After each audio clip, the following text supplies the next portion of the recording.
We continue our study in Romans 2, this video with verses 7 through 8. To those who by perseverance in doing good seek glory, honor, and immortality, he will give eternal life.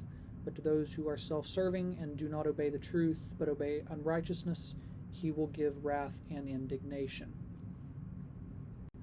Now, we'll want to keep this in context, as always. Remember that in this section, Paul is discussing how the Jew who condemns the Gentiles using the law condemns himself because he is judging partially, not recognizing that their own position is one of being under judgment.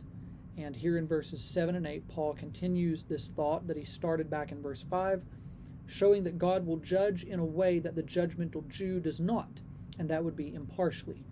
God, in keeping with the impartial judgments of the law, judges good and evil impartially. That's the idea here. And we need to keep reading to see how Paul really brings this to a very fine point.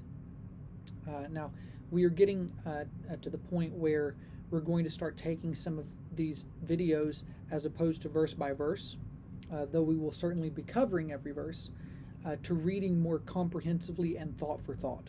Because more important than us parsing grammar at this point is going to be our ability to follow the argument that Paul is making in context.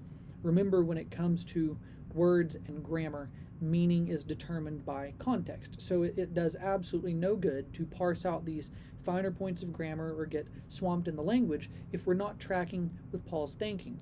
Otherwise, we're going to end up with a lot of words or half-completed thoughts in individual verses with a lot of potential meanings and no way of discerning how Paul is using them.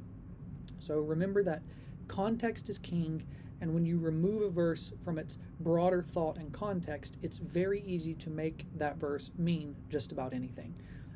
So we're going to want to be mindful of that as we go forward. And we'll continue with verses 9 through 11 in the next video.